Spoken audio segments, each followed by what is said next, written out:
जय जयकार करायला मी मात्र फाटके लुगड्या आडोशाला बघून त्यांना बघत होते. हा जनसमुदाय माझ्या साहेबांचा जय जयकार करत होता.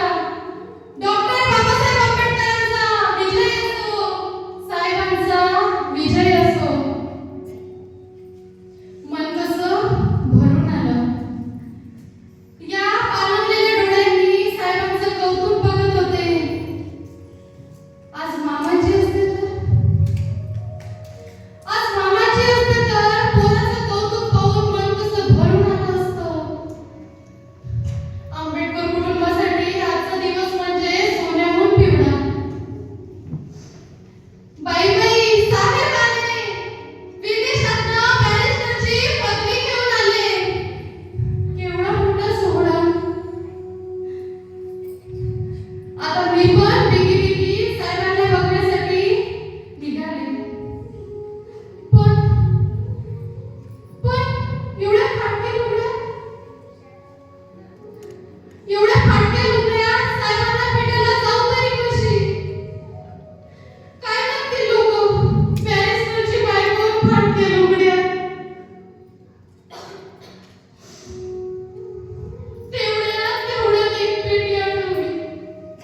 सणाचा दिवस होता. भाजी मंडळी तोफा गर्दी होती. बाजारात एका फळीवर फळं टाकलं होतं.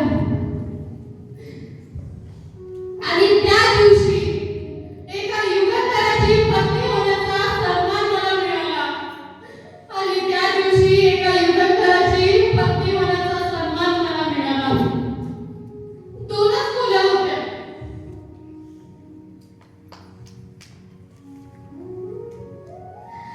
एका खोलीत संसार होता, तर दुसऱ्या खोलीत प्रज्ञासूर्य प्रज्वल होत होता.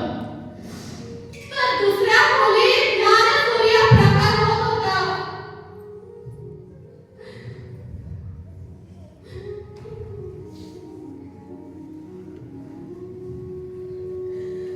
एकदा साहेब सिडकॉन कॉलेजला बॅरिस्टर असताना प्राध्यापक पदाची नोकरी करत होते. 450 रुपये एवढाच पगार होता. एकदा साहेबांनी मला म्हटलं, कसं रामू, हे घे 450 रुपये आणि मला मोजून दाखव बरं. आणि मी कशी म्हणते, मी तर अडाणी ना व, मी तर अडाणी ना, आणि मी हे पैसे कसे मोजू. पण साहेब कसे म्हणतात, ठीक आहे रामू, ठीक आहे, तुला जमेल तेवढं सामान विकत घेऊन आण आणि आपल्या मुलाबाळांना